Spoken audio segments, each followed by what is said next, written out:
जय माता दी। मेरे सभी प्यारे दोस्तों, मैं लक्ष्मी शर्मा बड़ों को चरण स्पर्श, छोटों को प्यार और बराबर वालों को दिल से नमस्कार करती हूँ।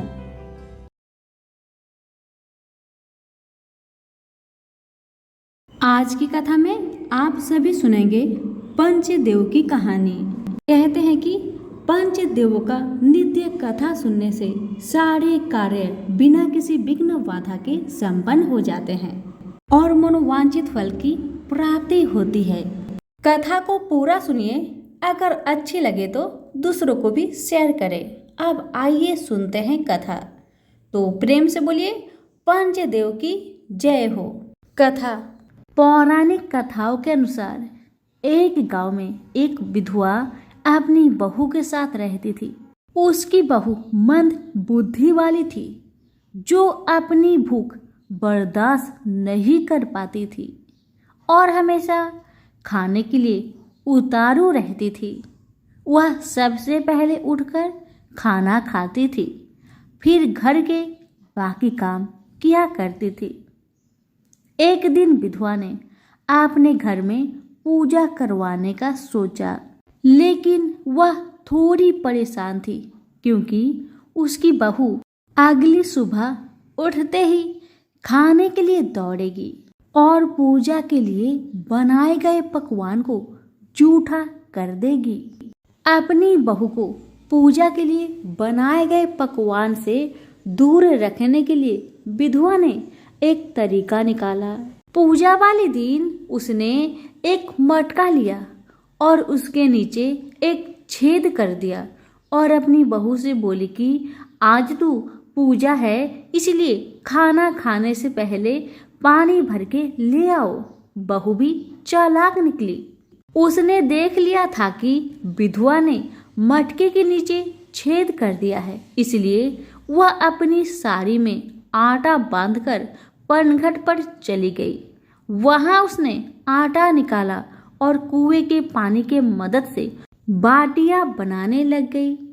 कुएं के पास ही एक शमशान था, जहां चीता जलाई जा रही थी। बहू ने उसकी आंच में अपनी बाटियां सेक ली। उसकी बाटियां सूखी थी तो वह पास में ही गणेश भगवान का एक मंदिर था।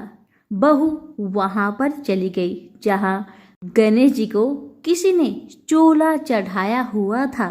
उसने देखा कि गणेश जी की तोंद पर घी लगा हुआ है। उसने उस घी को अपनी बाटी पर लगा लिया और उसका भोग गणेश जी को लगाकर वह बाटी खा ली और बहू घर वापस चली आई।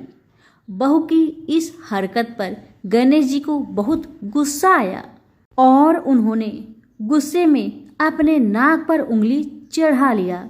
जब गांव वाले ने देखा कि गणेश जी ने अपने नाक के ऊपर उंगली चढ़ा लिया है, तो उन्हें मनाने के लिए बहुत जद्दोजहद किया गया, लेकिन गणेश जी ने अपनी उंगली वापस नहीं उतारी। जब यह बात राजा को पता चली तो राजा ने बड़े बड़े पंडितों और ज्योतिषियों को बुलवाया और हवन करवाया, लेकिन गणेश जी फिर भी नहीं माने। सब बहुत चिंतित थे। राजा ने पूरे गांव में यह ऐलान करवा दिया कि जो भी इंसान गणेश जी की नाक पर से उंगली हटाने में सफल होगा, उसे इनाम के तौर पर 5 गांव दिया जाएगा। गांव के सभी लोग गणेश जी को मनाने आए, लेकिन गणेश जी किसी से भी न माने और अपनी उंगली नाक पर चढ़ाए रखे। अंत में विधवा की बहू बोली कि अगर सब उसे आज्ञा दे तो वह गणेश जी की उंगली हटा सकती है। उसकी बात सुनकर उसकी विधवा सासू माँ हंसने लगी और बोली कि जब बड़े बड़े विद्वान कुछ नहीं कर पाए तो वह कैसे गणेश जी को मना पाएगी। तब किसी ने बोला कि जब सब लोगों को मौका मिला तो उसे भी एक मौका मिलना चाहिए। फिर सभी लोग बहू को एक मौका देने के लिए मान गए, लेकिन बहू ने एक शर्त रखी। उसने कहा कि उसके घर से लेकर मंदिर तक पर्दा बांध दी जाए। सब लोगों ने सोचा कि इतना तो हो ही चुका है, तो पर्दा बांधने में क्या जाता है। बहू के कहे अनुसार उसके घर से लेकर मंदिर तक पर्दा लगाया गया। बहू ने अपना दिमाग लगाया और वह अपने साड़ी की आंचल में मोगली छिपाकर मंदिर चली गई। अब बहू ने मंदिर में जाकर गणेश जी से बोला कि मैंने आपके तोंद से जरा सा घी क्या ले लिया, आपने अपने नाक पर उंगली चढ़ा ली। अब आप नाक पर से उंगली हटाइए या दूं एक मोगरी की, अभी आपके टुकड़े टुकड़े हो जाएंगे। बहू की यह चेतावनी सुनकर गणेश जी थोड़ा डर गए और उन्होंने सोचा कि यह तो पूरी पागल है, कहीं सच में यह मुझे मोगरी न मार दे। अब तो गणेश जी ने बिना सोचे समझे अपनी नाक पर से उंगली हटा ली, जिसे देखकर गांव वाले बहुत खुश हो गए और बहू का जय जयकार करने लगे। राजा के ऐलान के मुताबिक बहू को 5 गांव इनाम में दिए गए। यह कथा सुनकर लोग गणेश भगवान से यह मांगते हैं कि वह भी उस बहू की तरह सबकी बात मान जाए और उनकी सभी मनोकामनाएं पूरी करे। तो प्रेम से बोलिए गणेश महाराज की जय हो। एक गांव में एक बूढ़ी माई रहती थी। वह रविवार के दिन अपने घर को गोबर से लिपा करती थी। उसका यह अटल नियम था। बुढ़िया माई रविवार के दिन भर निराहार व्रत रहकर शाम को अन्न निर्मित खाद्य तथा फल भगवान सूर्य देव को अर्पित करती तथा उस प्रसाद को सूर्य अस्त होने से पहले ही ग्रहण कर लेती। इसी नियम से प्रत्येक रविवार को पूजन करने के कारण थोड़े ही दिनों में बूढ़ी माई का घर धन धान्य से भरने लगा। उस बुढ़िया का आर्थिक दशा में प्रगति देखकर उसकी एक पड़ोसन उससे जलने लगी। उसकी पड़ोसीन अपने मन में सोचने लगी कि मेरी गाय की गोबर से लिपने पोतने के कारण ही बुढ़िया माई इतनी धनवान बन रही है। पड़ोसन के मन में आया कि अब बुढ़िया को अपने गाय का गोबर गलती से भी लेने नहीं दूंगी। इसी कारण से वह पड़ोसन अपनी गाय को घर के भीतर बांधना शुरू कर दी, जिस कारण से बूढ़ी माई को गोबर मिलना बंद हो गया। बेचारी बुढ़िया अब तो दूसरे रविवार के दिन अपना घर को गोबर से न लिप सकी, इसलिए बड़ी असुविधा हुई। अपने नियम में बाधा पड़ने के कारण वह बुढ़िया बहुत उदास हो गई। मानसिक चिंता के कारण बुढ़िया उस दिन भगवान सूर्य देव को कुछ भी अर्पित ना कर सकी और न तो स्वयं ही प्रसाद रूप में कुछ ग्रहण किया। शाम को वह भूखी प्यासी चिंतातुर अवस्था में सो गई। रात्रि में भगवान सूर्य नारायण ने उस बुढ़िया को सपने में दर्शन देकर दुख का कारण पूछा। तब बूढ़ी माई ने दुखी होकर कहा कि आज गोबर न मिलने के कारण मैं नियम अनुसार आपका पूजन न कर सकी। मेरा नियम भंग हो गया है। इसी एक बात से अत्यंत दुखी हूँ। बुढ़िया की बातों से दरियाद्र होकर सूर्य भगवान ने कहा, मैं तुम्हें एक गाय देता हूँ जिससे तुम्हारी इच्छा पूर्ण होगी। मैं तुम्हारे व्रत पालन की निष्ठा से अत्यंत प्रसन्न होकर तुम्हें वरदान देना चाहता हूँ, अर्थात अब से सदैव तुम्हारा घर धन पुत्र आदि से संपन्न रहेगा।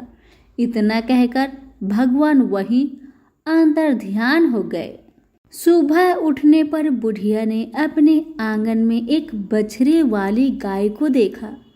रात्रि में देखे हुए सपने की बात बूढ़ी माई को याद आने लगी। बुढ़िया ने गाय को घर से बाहर बांधकर उसके चारे की व्यवस्था की। बूढ़ी माई के दरवाजे पर बंधी हुई गाय को देखकर उसी ईर्ष्यालु पड़ोसन के आश्चर्य का ठिकाना ना रहा। उसी समय पड़ोसन क्या देखती है कि बूढ़ी माई के आंगन में जो गाय बंधी हुई है वह तभी गोबर करती है और वह गोबर सोने की होती है। इसे देखकर पड़ोसन की आंखें फटी की फटी रह गई। अब तो बूढ़ी माई के पड़ोसन ने उस सोने की गोबर के स्थान पर अपनी गाय का स्वाभाविक गोबर रखकर उसे उठा लिया, परंतु बूढ़ी माई को पड़ोसन की इस कपट चरण का भेद न जान सकी। बूढ़ी माई के इस अज्ञानता पर भगवान सूर्य देव ने विचार किया, मेरी गाय से इस बुढ़िया का उपकार नहीं हो रहा है। इसलिए भगवान ने अपनी माया से एक भयंकर तूफान उत्पन्न कर दिया, जिसके फलस्वरूप बड़े बड़े विशाल वृक्ष भी टूटकर भूमि पर गिरने लगे। इस विनाशकारी दृश्य को देखकर बूढ़ी माई ने अपने गाय को घर के भीतर बांध दिया। प्रातःकाल उस गाय से बूढ़ी माई को सोने की गोबर प्राप्त हुई। इसे देखकर बूढ़ी माई बहुत प्रसन्न हुई और वह उसकी सुरक्षा के लिए नित्य ही गाय को भीतर बांधती। बुढ़िया के सावधानी से अब उसकी पड़ोसन का कोई वश नहीं चलता था। एक दिन पड़ोसन ने बुढ़िया की गाय छीन लेने के उद्देश्य से एक चाल चली। उसने राजा के पास उपस्थित होकर राजा से निवेदन किया कि महाराज, मेरी पड़ोसिन बुढ़िया के पास एक अद्भुत गाय है जो सोने की गोबर देती है, अतः वह गाय यदि महाराज आपके पास रहे तो उससे जनता का लाभ हो सकता है। राजा ने उसके प्रलोभन में आकर अपने सिपाहियों को आदेश दिया कि तुम लोग जाकर उस गाय को यहाँ ले आओ। सिपाहियों ने तुरंत आज्ञा का पालन किया। अब वह गाय का गोबर उठाकर न ले जाने पावे। आदेश देकर राजा महल में चले गए। उस दिन की रात में राजा को प्रसन्नता के कारण नींद न आई। राजा सवेरे होने की प्रतीक्षा उत्सुकता पूर्वक करने लगे। सुबह गाय के पास जाकर देखा, वहाँ स्वाभाविक गोबर के अतिरिक्त कुछ न था। राजा की क्रोध अग्नि भड़क उठी। उन्होंने बूढ़ी माई को बुलवाया और राजा ने उस बुढ़िया से पूछा, क्या तुम्हारी गाय सोने का गोबर देती है? इस बात की सूचना पर मैंने तुम्हारी गाय मंगवाई थी, फिर क्या कारण है कि गाय वैसा गोबर न दे सकी? बूढ़ी माई ने उत्तर दिया, महाराज, गाय के गोबर से घर लिपना मेरा नित्य नियम का काम है। मैं दिन भर व्रत रहकर सायंकाल भगवान सूर्य को नैवेद्य अर्पित कर उस प्रसाद को ग्रहण करती हूँ। मेरे पास जब अपनी गाय न थी तो मैं पड़ोसन के गोबर से घर लिपती थी। देवयोग से गोबर के अभाव में एक दिन में अपने नियम का पालन न कर सकी। उसी दिन में रात्रि में भूखी ही सो गई। रात्रि में भगवान ने स्वप्न देकर मुझे यह गाय प्रदान की है। मेरी ईर्ष्यालु पड़ोसन ने आपको सूचना देकर मेरी गाय मुझसे छिनवा ली है। गाय के संबंध में बस मैं इतना ही जानती हूँ। बुढ़िया की बातों से संतुष्ट होकर राजा ने कहा, बूढ़ी माँ, मुझे क्षमा करो, मैं अज्ञानतावश तुम्हारी गाय मंगवा ली है। अब मैं तुम्हारी गाय तुम्हारे घर भेज देता हूँ। इस कार्य के निमित्त तुम्हारी पड़ोसन अपराधनी है और उसे इसका दंड मिलना चाहिए। अपनी गाय वापस पाकर बुढ़िया प्रसन्न होकर अपने घर को चली गई। इसके बाद राजा ने उसकी अपराधीन पड़ोसन को बुलाकर उसे उचित दंड दिया। उस दिन राजा ने अपने नगर में घोषणा करवा दी कि रविवार के दिन सभी नगरवासी दिन भर व्रत रहकर सूर्य देव का पूजन करें। राजा स्वयं भी रविवार व्रत के नियम का पालन करने लगा। व्रत के प्रभाव से राजा दिग्विजय करता हुआ अपने राज्य का विस्तार करने लगा। व्रत करने पर सूर्य भगवान प्रसन्न होकर उसे धन धान्य से, समृद्धि और संपूर्ण रोगों से मुक्त कर देते हैं। इस व्रत के प्रभाव से अंधे और कुष्ठी मनुष्य को विशेष लाभ होता है। हे सूर्य भगवान, जैसे आपने उस बूढ़ी माई पर अपनी कृपा बरसाई, वैसे ही आपकी कथा कहने वाले, हुक्कारे भरने वाले सभी पर अपनी कृपा बनाए रखे। तो प्रेम से बोलिए सूर्य नारायण की जय हो। अमरपुर नगर में एक धनी व्यापारी रहता था। दूर दूर तक उसका व्यापार फैला हुआ था। नगर में उस व्यापारी का सभी लोग मान सम्मान करते थे। इतना सब कुछ होने पर भी वह व्यापारी अंतर्मन से बहुत दुखी रहता था, क्योंकि उस व्यापारी का कोई भी पुत्र नहीं था। दिन रात उसे एक ही चिंता सताती रहती थी। उसकी मृत्यु के बाद उसके इतने बड़े व्यापार और धन संपत्ति को कौन संभालेगा। पुत्र पाने की इच्छा से वह व्यापारी प्रति सोमवार भगवान शिव की व्रत पूजा किया करता था। सायंकाल को व्यापारी शिव मंदिर में जाकर भगवान शिव के सामने घी का दीपक जलाया करता था। उस व्यापारी की भक्ति देखकर एक दिन माता पार्वती ने भगवान शिव से कहा, हे प्राणनाथ, यह व्यापारी आपका सच्चा भक्त है। कितने दिनों से यह सोमवार का व्रत और पूजा नियमित कर रहा है। भगवान, आप इस व्यापारी की मनोकामना को अवश्य पूर्ण करें। भगवान शिव ने मुस्कुराते हुए कहा, हे पार्वती, इस संसार में सबको उसके कर्म के अनुसार फल की प्राप्ति होती है। प्राणी जैसा कर्म करते हैं उन्हें वैसा ही फल की प्राप्ति होती है। इसके बावजूद पार्वती जी नहीं मानी। उन्होंने भगवान से आग्रह किया कि नहीं प्राणनाथ, आपको इस व्यापारी की इच्छा को पूरी करना होगा। यह आपका अनन्य भक्त है, प्रति सोमवार आपका विधिवत व्रत रखता है और पूजा अर्चना के बाद आपको भोग लगाकर एक समय भोजन ग्रहण करता है। आपको इसे पुत्र प्राप्ति का वरदान देना ही पड़ेगा। पार्वती का इतना आग्रह देखकर भगवान शिव ने कहा, ठीक है पार्वती जी, आपके आग्रह पर मैं इस व्यापारी को पुत्र प्राप्ति का वरदान देता हूँ, लेकिन इसका पुत्र 16 वर्ष से अधिक जीवित नहीं रहेगा। उसी रात भगवान शिव ने सपने में उस व्यापारी को दर्शन दिए और उसे पुत्र प्राप्ति का वरदान भी दिया और उसके पुत्र के 16 वर्ष तक जीवित रहने की बात भी बताई। भगवान के वरदान से व्यापारी को खुशी तो हुई, लेकिन पुत्र की अल्प आयु की चिंता ने उस खुशी को नष्ट कर दिया।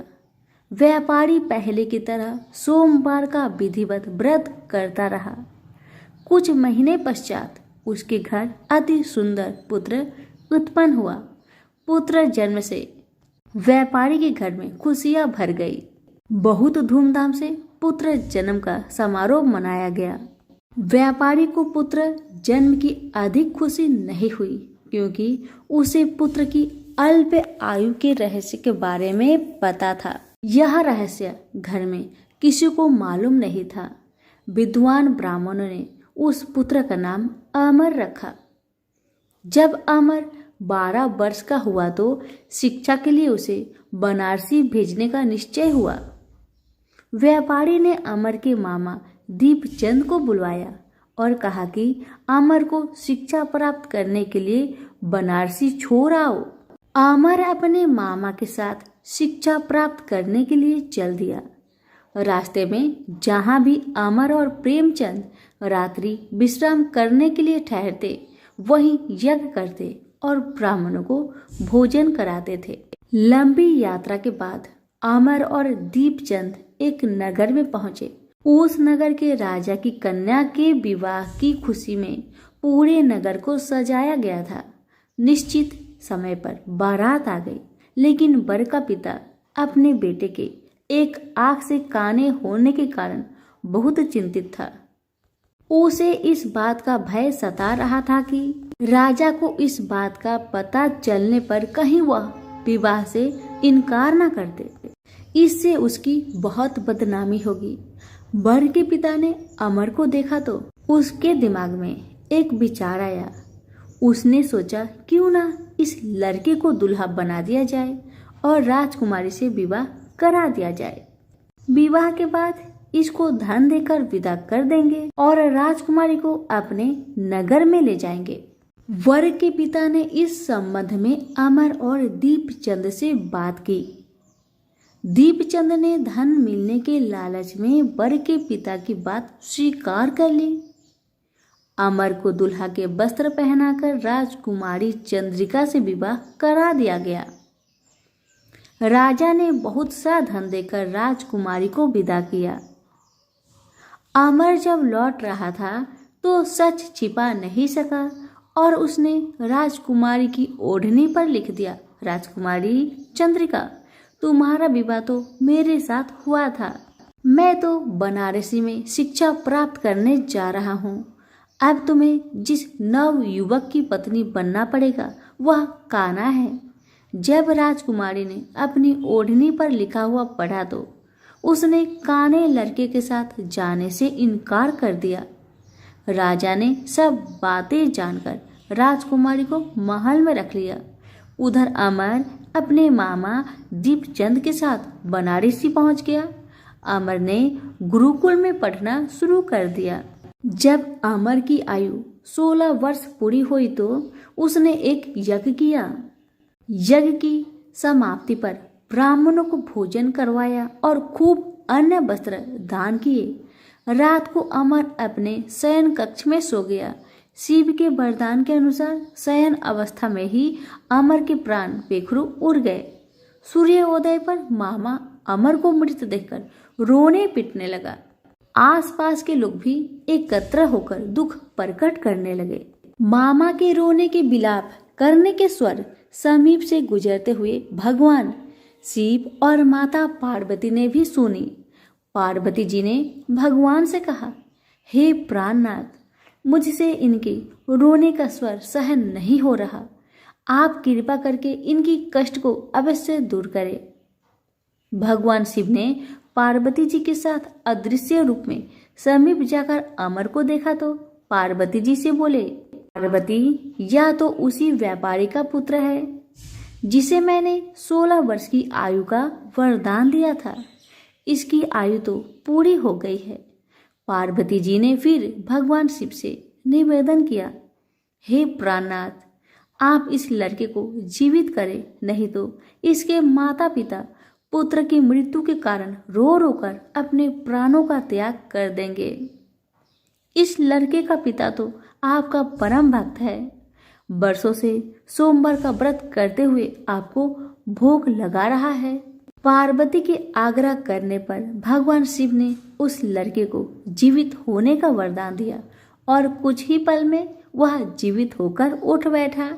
शिक्षा समाप्त करके अमर मामा के साथ अपने नगर की ओर चल दिया। दोनों चलते हुए उसी नगर में पहुंचे जहां अमर का विवाह हुआ था। उस नगर में भी अमर ने यज्ञ का आयोजन किया। समीप से गुजरते हुए नगर के राजा ने यज्ञ का आयोजन देखा। राजा ने अमर को तुरंत पहचान लिया। यज्ञ समाप्त होने पर राजा अमर और उसके मामा को महल में ले गया और कुछ दिन उन्हें महल में रखकर बहुत सा धन वस्त्र देकर राजकुमारी के साथ विदा किया। रास्ते में सुरक्षा के लिए राजा ने बहुत से सैनिकों को भी साथ भेज दिया। दीपचंद ने नगर में पहुंचते ही एक दूत को घर भेजकर अपने आगमन का सूचना भेजी। अपने बेटे अमर के जीवित वापस लौटने की सूचना से व्यापारी बहुत प्रसन्न हुआ। व्यापारी ने अपनी पत्नी के साथ स्वयं को एक कमरे में बंद कर रखा था। भूखे प्यासे रहकर व्यापारी और उसकी पत्नी बेटे की प्रतीक्षा कर रहे थे। उन्होंने प्रतिज्ञा कर रखी थी कि यदि उन्हें बेटे की मृत्यु का समाचार मिला तो दोनों अपने प्राण त्याग देंगे। व्यापारी अपनी पत्नी और मित्रों के साथ नगर के द्वार पर पहुंचा। अपने बेटे के विवाह का समाचार सुनकर पुत्रवधू राजकुमारी चंद्रिका को देखकर उसकी खुशी का ठिकाना नहीं रहा। उसी रात भगवान शिव ने व्यापारी के सपने में आकर कहा कि हे श्रेष्ठी, मैंने तेरे सोमवार के व्रत करने और व्रत कथा सुनने से प्रसन्न होकर तेरे पुत्र को लंबी आयु प्रदान की है। व्यापारी बहुत प्रसन्न हुआ। सोमवार का व्रत करने से व्यापारी के घर में खुशियां लौट आई। शास्त्रों में लिखा है कि जो स्त्री पुरुष सोमवार का विधिवत व्रत करते हैं और व्रत कथा सुनते हैं, उनकी सभी इच्छाएं पूरी होती है। तो प्रेम से बोले उमापति शंकर की जय हो। एक बार भगवान विष्णु जी शेष नाग पर बैठे बैठे बोर हो गए और उन्होंने धरती पर घूमने का विचार किया। वैसे भी कई साल बीत गए थे। धरती पर आए और वह अपनी यात्रा की तैयारी में लग गए। स्वामी को तैयार होता देखकर लक्ष्मी माँ ने पूछा, आज सुबह सुबह कहाँ जाने की तैयारी हो रही है? विष्णु जी ने कहा, हे लक्ष्मी, मैं धरती लोक पर घूमने जा रहा हूँ। तो कुछ सोचकर माता ने कहा, हे देव, क्या मैं भी आपके साथ चल सकती हूँ? भगवान विष्णु ने 2 पल सोचा और फिर कहा, एक शर्त है, पर तुम मेरे साथ चल सकती हो। तुम धरती पर पहुंचकर उत्तर दिशा की ओर बिल्कुल मत देखना।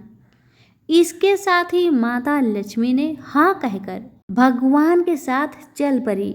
सुबह सुबह माँ लक्ष्मी और भगवान विष्णु धरती पर पहुंच गए। अभी सूर्य देवता निकल रहे थे। रात बरसात होकर हटी थी। चारों ओर हरियाली ही हरियाली थी।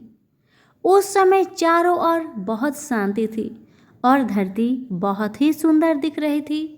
और माँ लक्ष्मी मंत्र मुक्त होकर धरती को देख रही थी और भूल गई कि पति को क्या वचन देकर आई है, और चारों ओर देखती हुई कब उत्तर दिशा की ओर देखने लगी, पता ही नहीं चला। उत्तर दिशा में माँ लक्ष्मी को एक बहुत ही सुंदर बगीचा नजर आया और उस तरफ से भीनी भीनी खुशबू आ रही थी और बहुत ही सुंदर सुंदर फूल खिले थे। यह एक फूलों का खेत था और माँ लक्ष्मी बिना सोचे उस खेत में गई और एक सुंदर सा फूल तोड़ लाई। लेकिन यह क्या, जब माँ लक्ष्मी भगवान विष्णु के पास वापस आई तो भगवान विष्णु की आंखों में आंसू थे और भगवान विष्णु ने माँ लक्ष्मी को कहा कि कभी भी किसी से बिना पूछे उसका कुछ भी नहीं लेना चाहिए, और साथ ही अपना वचन भी याद दिलाया। माँ लक्ष्मी को अपनी भूल का पता चला तो उन्होंने भगवान से इस भूल की माफ़ी मांगी।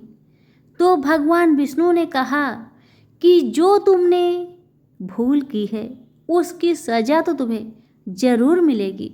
जिस माली के खेत से तुम बिना पूछे फूल तोड़ा है वह एक प्रकार की चोरी है। इसलिए अब 3 साल तक माली के घर नौकर बनकर रहो। उसके बाद मैं तुम्हें बैकुंठ वापस बुलाऊंगा। माँ लक्ष्मी ने चुपचाप सर झुकाकर हाँ कह दी और फिर माँ लक्ष्मी एक गरीब औरत का रूप धारण करके उस खेत के मालिक के घर गई। घर क्या, एक झोपड़ा था और मालिक का नाम माधव था। माधव की बीबी, 2 बेटे और 3 बेटियां थी। सभी उस छोटे से खेत में काम करके किसी तरह से गुजारा करते थे। माँ लक्ष्मी जब एक साधारण और गरीब औरत बनकर जब माधव के झोपड़े पर गई तो माधव ने पूछा, बहन तुम कौन हो और इस समय तुम्हें क्या चाहिए? तब माँ लक्ष्मी ने कहा, मैं एक गरीब औरत हूँ, मेरी देखभाल करने वाला कोई नहीं। मैंने कई दिनों से खाना भी नहीं खाया। मुझे कोई भी काम दे दो, साथ में मैं तुम्हारे घर का काम भी कर दिया करूँगी। बस मुझे अपने घर में एक कोने में आसरा दे दो, माधव बहुत ही अच्छे दिल का मालिक था। उसे दया आ गई, लेकिन उसने कहा, बहन, मैं तो बहुत गरीब हूँ। मेरी कमाई से मेरे घर का खर्च मुश्किल से चलता है, लेकिन अगर मेरी 3 की जगह 4 बेटियां होती तो तब भी मुझे गुजारा करना ही था। अगर तुम मेरी बेटी बनकर जैसा रूखा सूखा हम खाते हैं उसमें खुश रह सकती हो तो बेटी बनकर अंदर आ जाओ। माधव ने माँ लक्ष्मी को अपने झोपड़े में शरण दे दी और माँ लक्ष्मी 3 साल तक उस माधव के घर पर नौकर बनकर रही। जिस दिन माँ लक्ष्मी माधव के घर आई थी, उससे दूसरे दिन ही माधव को इतनी आमदनी हुई, फूलों की कमाई से ही शाम को एक गाय खरीद ली। धीरे धीरे माधव ने काफ़ी जमीन खरीद ली और सब ने अच्छे अच्छे कपड़े भी बनवा लिए और फिर एक बड़ा पक्का का घर भी बना लिया। बेटियों और बीबी ने गहने भी बनवा लिए और अब मकान भी बहुत बड़ा बनवा लिया था। माधव हमेशा सोचता था कि मुझे ये सब इस महिला के आने के बाद ही मिल रहा है। इस बेटी के रूप में मेरी किस्मत आ गई है। माँ लक्ष्मी को आते हुए 2 से 5 साल बीत गए थे, लेकिन माँ लक्ष्मी अब भी घर में और खेतों में काम करती थी। एक दिन माधव जब अपने खेतों से काम खत्म करके घर आया तो उसने अपने घर के सामने द्वार पर एक देवी स्वरूप गहनों से लदी एक औरत को देखा। ध्यान से देखकर पहचान गया, अरे यह तो मेरी मुंह बोली चौथी बेटी यानी वही औरत है। और पहचान गया कि यह तो माँ लक्ष्मी है। अब तक माधव का पूरा परिवार बाहर आ गया था और सब हैरान होकर माँ लक्ष्मी को देख रहे थे। माधव बोला, माँ, हमें माफ़ कर, हमने तेरे से अनजाने में ही घर और खेत में काम करवाया है। माँ, यह कैसा अपराध हो गया। हे माँ, हम सबको माफ़ कर दे। अब माँ लक्ष्मी मुस्कुराई और बोली, माधव, तुम बहुत ही अच्छे और दयालु व्यक्ति हो। तुमने मुझे अपनी बेटी की तरह रखा। इसके बदले में मैं तुम्हें वरदान देना चाहती हूँ कि तुम्हारे पास कभी भी खुशियाँ की और धन की कमी नहीं रहेगी। तुम्हें सारे सुख मिलेंगे जिसके तुम हकदार हो। और फिर माँ अपने स्वामी के दोबारा भेजे रथ में बैठकर बैकुंठ चली गई। तो प्रेम से बोलिए, लक्ष्मी नारायण की जय हो। पौराणिक कथाओं के अनुसार एक समय की बात है, रंभा और क्रंभा नाम के 2 भाई हुआ करते थे, जिन्होंने शक्तियों को प्राप्त करने के लिए घोर तपस्या की थी। उनकी तपस्या देखकर इंद्र को अपने राजपाट छीनने का खतरा महसूस हुआ और फिर इंद्र ने कुछ देवताओं के साथ मिलकर एक भाई को मार डाला जिसका नाम क्रंभा था। रंभा को जब अपने भाई क्रंभा के मरने की खबर मिली तो वह बहुत क्रोधित हुआ। इससे रंभा में बदले की आग लग गई, इसलिए वह अपनी तपस्या में और कठोर हो गया। अपनी उपासना से कई देवताओं को खुश किया और उन्होंने उसे वरदान भी दिया कि वह बहुत शक्तिशाली हो और वह किसी से पराजित नहीं हो सकता, न तो देवताओं से और न ही राक्षसों से। एक बार रंभा ने एक मादा भैंस को देखा और रंभा ने उसके साथ संभोग किया। इसी बीच एक नर भैंस आया और रंभा की हत्या कर दी। दुखद की बात यह थी कि रंभा ने किसी जानवर से सुरक्षित होने का वरदान नहीं लिया था। इस घटना ने मादा भैंस गर्भवती होगी और उसने आग में कूदकर आत्महत्या कर ली। जिस क्षण वह आग में कूदी उसी समय आग से आधा भैंस और आधा मानव बाहर आ गया, जिसका नाम महिषासुर पड़ा। महिषासुर ने देवताओं और दैत्य को पराजित किया। उसने देवलोक पर हमला कर उस पर कब्जा कर लिया और सभी देवताओं को बाहर निकाल दिया। सभी देवता ब्रह्मा जी के पास गए। ब्रह्मा जी ने उन सबको विष्णु जी और शिव जी से मिलवाया। देवताओं ने विनाशकारी महिषासुर द्वारा उनके ऊपर किया गया अत्याचार बताया, जिसे सुनकर त्रिमूर्ति को बहुत क्रोध आया। इसके बाद त्रिमूर्ति की आंखों से ऊर्जा प्रकट हुई, जो एक नारी का रूप बनी। सभी देवता उस शक्ति को देखकर प्रसन्न हुए और सभी ने उस शक्ति को माँ कहकर माना। इस तरह माँ दुर्गा की उत्पत्ति हुई। भगवान शंकर जी ने देवी को त्रिशूल भेंट किया। भगवान विष्णु ने अपना चक्र निकालकर देवी को दिया। वरुण ने देवी को शंख भेंट किया। अग्नि ने इसे शक्ति दी। वायु ने उसे धनुष और बाण दिए। देवराज इंद्र ने अपना वज्र दिया और ऐरावत हाथी ने अपना घंटा उतारकर देवी को भेंट किया। यमराज ने उसे काल दंड में एक दंड दिया। वरुण ने उसे पास दिया। प्रजापति ने अष्टाभिक की माला दी और ब्रह्मा जी ने उसे कमंडल दिए। सूर्य ने देवी के समस्त रूमों में अपनी किरणों का तेज भर दिए। इस तरह दूसरे देवताओं ने भी माता को आभूषण और अस्त्र देकर सम्मान किया। अंत में पहाड़ों के देवता हिमालय ने उनकी सवारी करने के लिए एक बाघ दिया और उनका नाम महादेवी दुर्गा रखा गया। उनके आशीर्वाद से दुर्गा ने बाघ पर चढ़ाई की और महिषासुर का विनाश करने के लिए निकल पड़ी।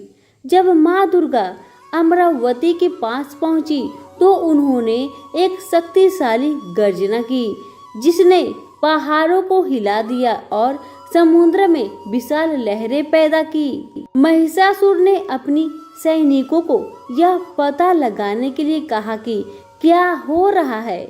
जब उसने सुना कि एक महिला उसे चुनौती दे रही है तो वह हंसा और उसने कहा, उससे कहो कि मैं उससे शादी करके खुश रखूंगा।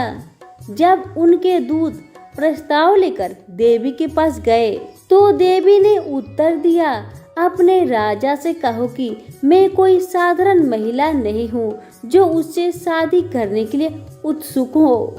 मैं महादेवी हूँ और मेरे पति महादेव है। मैं उन्हें अमरावती छोड़ने और दुनिया के नीचे अपनी जगह पर लौटने के लिए कहने के लिए आई हूँ। अगर वह नहीं गया तो मैं उसे नष्ट कर दूंगी।